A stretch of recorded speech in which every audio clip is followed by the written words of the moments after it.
Bienvenue dans l'Africa Newsroom en cette semaine consacrée à l'impact des partis politiques sur le quotidien. Le dossier du jour s'intéresse au militantisme politique au féminin. Et au sommaire également de cette émission, explosion au Nigeria après un meeting du président Goodluck Jonathan. L'attentat n'a pas été revendiqué. Le calendrier électoral en vue de la présidentielle togolaise se précise. L'opposition y va, mais clairement divisée. Et en troisième partie, les recettes touristiques de l'Égypte sont en augmentation, une performance loin d'être négligeable pour un pays qui peine à se remettre de l'instabilité sécuritaire et économique qui prévaut depuis la chute de Hosni Moubarak. Et en Ouganda, les premiers essais de vaccins contre Ebola ont été effectués, une lueur d'espoir pour le continent frappé de plein fouet par une épidémie qui a fait plus de 7000 décès. Et ils sont avec nous pour en parler. Samuel Bajoum, écrivain et chercheur, bienvenue. Jean-François Akanji Combé. Jean-François, merci d'être avec nous. Bonsoir Amira, bonsoir à tous. Et Gratien Roukindikiza. Gratien, merci d'être avec nous ce soir. Merci Amira, bonsoir à tous. Et tout de suite, c'est l'info du jour.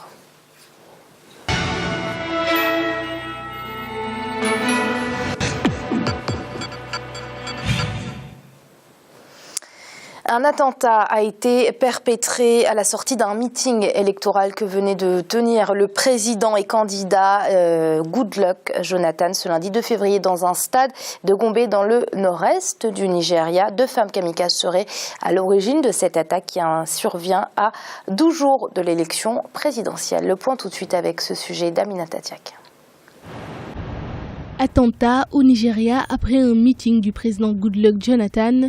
Une bombe a explosé ce lundi 2 février à la sortie d'un meeting du chef de l'État sortant à Gombe dans le nord-est du pays. Quelques minutes après son départ, une attaque qui aurait été perpétrée par 2 femmes kamikazes faisant au moins 2 morts et une vingtaine de blessés. La première question qu'on pouvait se poser était de savoir si on ne pouvait pas éviter ce drame qui a quand même causé la mort de personnes, de deux dames si mes informations sont bonnes. Quoi qu'il en soit, si Goodluck Jonathan ne pouvait pas éviter d'aller dans le nord pour faire sa campagne. Cela étant, on peut comprendre aussi que le président et candidat par ailleurs ait voulu exprimer l'idée, ou en tout cas réaffirmer avec force que le Nigeria constitue un territoire unique et qu'il n'y avait pas de portion du territoire nigérian qui échappait à l'autorité de l'État. Et il est normal que pour des élections présidentielles, tous les candidats puissent se déplacer librement dans n'importe quelle partie du pays. On ne peut donc pas le lui reprocher. À la menace terroriste vient s'ajouter les tensions politiques qui, à 2 semaines de la présidentielle, restent vives. Des voix s'élèvent déjà pour s'interroger sur la crédibilité du scrutin qui pourrait ne pas concerner toutes les localités du pays, notamment celles du Nord, majoritairement peuplées par les Hausa. J'ai la conviction que ces élections sont les élections de tous les dangers. Il y a un candidat qui s'est invité dans la course à la présidentielle, en tout cas dans la course politique, qui n'est autre que Boko Haram. Et Boko Haram n'est pas candidat officiellement, et Boko Haram ne participera pas à ces élections, mais il va jouer un rôle déterminant, et je crois même que c'est la stratégie de ces dirigeants que de tenter de jouer ce rôle, qui est un rôle extrêmement négatif, qui risque de jeter l'opprobre sur le résultat des élections ensuite. Je crois que les élections se tiennent sur tout le territoire, mais nous pouvons soupçonner les conditions dans lesquelles ces élections se tiendront dans le nord du Nigeria, qui peuvent donner lieu à contestation dans le sud, et à supposer que les électeurs du nord ne votent pas et que le candidat du sud gagne. On voit très bien d'ici la contestation de son pouvoir. L'attaque n'a pas été revendiquée pour le moment, mais la ville de Gombe a déjà été ciblée ce dimanche 1er février par un double attentat à la bombe contre un poste de contrôle militaire qui a fait au moins 5 morts. Pendant ce temps, l'offensive de l'armée nigériane, des troupes tchadiennes et camerounaises se poursuit. Plusieurs localités ont été reprises ces derniers jours, notamment Gambourou, Mafa, Malamfatori, Abadam et Marté.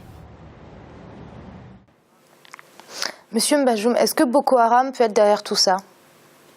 Évidemment, ça ne peut en principe être que Boko Haram, puisque c'est son secteur d'opération.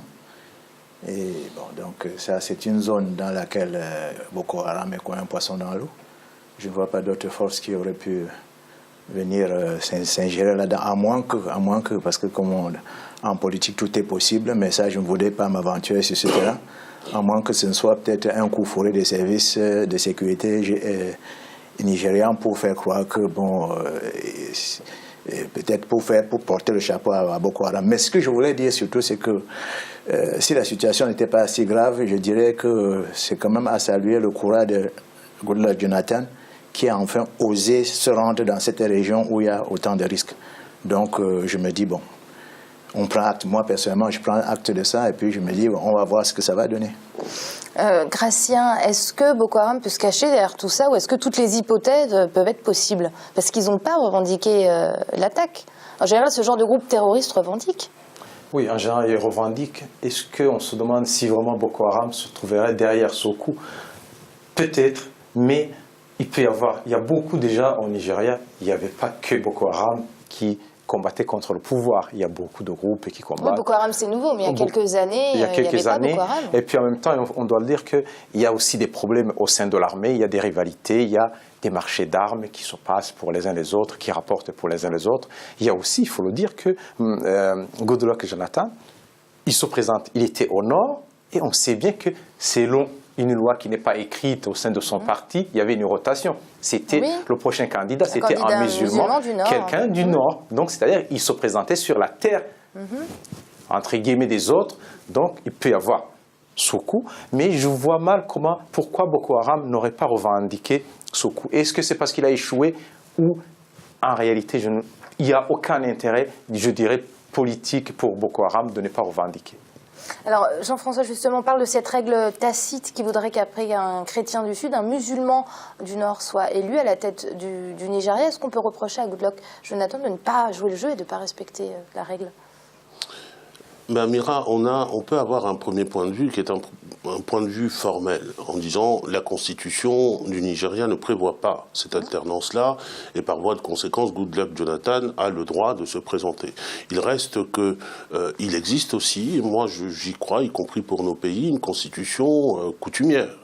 Il y a même des pays qui ne sont gouvernés que par ça, que par une constitution coutumière, et que ces usages-là, à partir du moment où c'est un usage qui reçoit l'assentiment de tous et qui a fonctionné comme cela a fonctionné, il faut que les hommes politiques et femmes politiques responsables de ce pays prennent en compte cet élément-là. Et par voie de conséquence, je répondrai oui à votre question. Goodluck Jonathan aurait dû au moins respecter ce principe-là. Ça ne veut pas dire qu'il n'y a pas de compétition, mais ça veut dire au moins que si compétition électorale il y a, il faudrait que... Céder sa place ? Non pas céder sa place, mais ne pas se présenter. La présidence, là, on pourrait imaginer parfaitement que dans le contexte du Nigeria, il y ait une compétition entre des musulmans du Nord pour savoir qui est le meilleur. C'est un élément de contexte, bien sûr, on le contestera au nom du formalisme, mais je crois qu'il faut prendre en compte, lorsqu'il y a des règles de cette nature-là qui déterminent l'union d'un pays, la stabilité d'un pays, il y a un consensus. Vous parlez surtout des équilibres qui sont très importants. Des équilibres qui sont très importants. Et d'ailleurs, nous le disons autour de ce plateau, Boko Haram n'a pas surgi comme ça du néant. Il y avait bien sûr des personnes avec des intentions qui ont débouché sur le terrorisme, mais il a fallu le soutien de la population, ou au moins l'attentisme de la population, ce qui est dû. Nous ne reviendrons pas sur les circonstances politiques de cette époque-là, mais c'est un élément extrêmement important pour la stabilité du Nigeria. Et je crois que quand on a été chef d'État et qu'on est responsable, on ne provoque pas des éléments qui sont susceptibles d'apporter la fracture de la société nationale. Merci Jean-François. On va passer à la suite avec le Togo, dont l'élection présidentielle est prévue entre le 17 février et le 5 mars prochain. L'annonce a été faite par la Cour constitutionnelle ce 2 février. L'opposition, qui entendait faire barrage à une candidature du président Faure Gnassingbé, part plus que jamais divisée dans cette course à la présidentielle. Une division qui pourrait bien lui nuire. Ibra Khadindiaye. La date de l'élection présidentielle connue au Togo. La Cour constitutionnelle a annoncé ce lundi 2 février que le scrutin présidentiel aura lieu entre le 17 février et le 5 mars prochain. Les candidats doivent faire acte de dépôt de candidature 45 jours avant le scrutin. Au terme de l'article 61 de la Constitution du 14 octobre 1992, le scrutin relatif à l'élection présidentielle doit être ouvert 75 jours au plus tôt et 60 jours au plus tard, avant la fin du mandat présidentiel en cours. Le mandat ayant débuté le 4 mai 2010, date de sa prestation de serment, il prend fin le dimanche 3 mai 2015. En conséquence, le scrutin est ouvert sur convocation du corps électoral. 7 candidats de l'opposition sont déjà positionnés pour prendre part à ce scrutin. L'ancien Premier ministre Agbeyome Kodjo a refusé d'être le candidat de l'opposition face à cette division qui porterait, selon lui, préjudice au peuple togolais. On a fait un congrès. Le congrès a pris fin donc le 31 janvier et j'ai expliqué donc au congrès que je suis sensible à leur choix. Mais la ligne politique d'Obu, c'est que nous ayons un candidat unique avec un programme commun. Mais que nous sommes vraiment de toute façon déçus par la multiplication des candidatures dans la classe politique de l'opposition. Et que d'un point scrutin à un tour, parce qu'on n'est pas arrivé à faire les réformes, si nous arrivions, il y avait déjà un candidat déclaré. Je suis le 8e, si nous allons, il faut être sûr que nous allons perdre. Que qui sont candidats et qui proclament qu'eux seuls, ils peuvent battre l'actuel président de la République s'il remplissait que de toute façon c'était la comédie.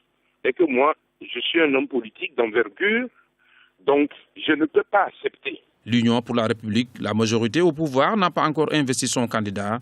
Le chef de l'État sortant, Faure Gnassingbé, au pouvoir depuis 2005, pourrait cependant se présenter pour briguer un autre mandat. Jean-François, déjà, est-ce qu'on peut y croire à ces dates avancées par la Cour constitutionnelle ? Je ne vois pas de raison d'en douter. La date peut être tenue, sauf circonstances exceptionnelles, elle peut toujours être repoussée, mais je ne vois pas de raison de douter de cette date-là. Ce qui est de la même manière que je ne vois pas de raison de douter de ce que le président Faure Gnassingbé n'a pas encore annoncé, c'est-à-dire sa candidature. Il n'a pas résisté autant aux demandes, aux exigences de révision de la Constitution pour limiter le mandat pour ne pas se présenter. Donc je ne vois pas de raison de douter de cela non plus. Et puis, compte tenu des circonstances dans l'opposition, je serais plutôt tenté de me dire que le jeu est à peu près fait. L'opposition va à sa perte. Il y a eu un mouvement dans ce pays qui était le mouvement Sauvons le Togo, qui avait demandé à ce qu'il y ait une réunion de l'opposition pour trouver un candidat commun et un programme commun.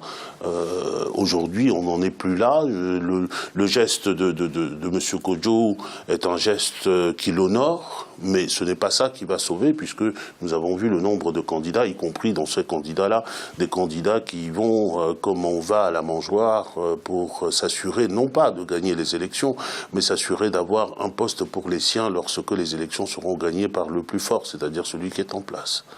Alors Gratien, c'est vrai ce que dit Jean-François, on a du mal à comprendre la stratégie de l'opposition togolaise. Oui, c'est une stratégie de plusieurs pays, disons de l'opposition dans plusieurs pays. L'opposition togolaise, disons le Kodjo, il a très bien fait, notamment en refusant d'être candidat aux élections présidentielles. Il peut être candidat aux primaires, au sein de l'opposition. L'opposition, en principe, doit se présenter unie parce qu'il y a le président qui est au pouvoir. En général, c'est difficile de battre un président qui est au pouvoir si l'opposition n'est pas unie. Or, on peut se mettre ensemble, mais il ne suffit pas seulement de se mettre ensemble pour que l'opposition gagne les élections, pour qu'il y ait un opposant qui soit au pouvoir. Il faut aussi un programme, mettre en commun aussi un programme pour que la population adhère aux idées de cette opposition, non pas seulement pour un homme. Mais si vraiment ils veulent faire avancer la démocratie, au moins ils se présentent unis, que ce soit les présidentielles et aussi les législatives, pour qu'ils aient un poids au niveau du Parlement pour élire les lois. Monsieur Majoum, cette opposition togolaise, elle a l'air ni unie ni organisée. Est-elle seulement crédible? Parce que c'était un problème récurrent en Afrique. Tout le monde parle, oui, il faut renverser le pouvoir, il faut chasser, il faut marcher, journée citoyenne et tout, pour aboutir à quel résultat? Il y a cet exemple extraordinaire, triste exemple. Lorsque l'opposition réunie, Eyadema, Gnassingbé et Eyadema, Maître Agboibo, Kokou Kofigo et Dem Kodjo, ils gagnent les élections avec une majorité qui leur donnait la possibilité de modifier la Constitution et d'évacuer M. Eyadema. Qu'est-ce qui s'est passé? M. Dem Kodjo avait 6 députés, a préféré accepter d'être Premier ministre d'Eyadema et tout le processus s'est arrêté là. Donc, qui ne s'en prennent qu'à eux-mêmes. Si les gens ne veulent pas sauver leur pays de façon vraiment objective. Il ne faut pas s'en prendre, il ne faut pas accuser. Le chef de l'État qui est là, celui qui est au pouvoir, mais son objectif c'est quoi? C'est de garder le pouvoir. À l'opposition maintenant de se donner les moyens crédibles pour accéder au pouvoir. Donc on ne va pas chaque fois recommencer le même discours, oui, l'opposition.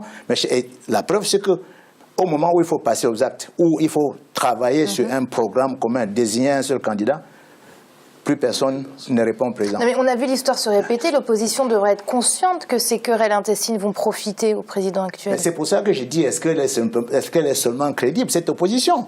Le problème est là. Jean-François ? Une seule opposition. C'est ça la question. Il n'y a pas une opposition. Il y a des oppositions. Il y a des oppositions avec des objectifs extrêmement différents. Il y a des partis sérieux et on le connaît, comme l'a rappelé tout à l'heure Gratien, ça commence à devenir une sorte d'habitude dans nos pays, sur le continent, où vous avez la multiplication d'un certain nombre de partis dont les objectifs sont tout sauf un programme de fond, sauf un programme politique de fond, et sauf de gagner les élections pour mettre en œuvre une politique. Non, mais c'est vrai. Ce sera le mot de la fin, désolé messieurs, puisque c'est la fin de cette première partie. C'est l'heure de marquer une courte pause. On se retrouve très vite pour la suite de l'Africa Newsroom consacrée au dossier du jour sur le militantisme politique qui se conjugue au féminin. A tout de suite.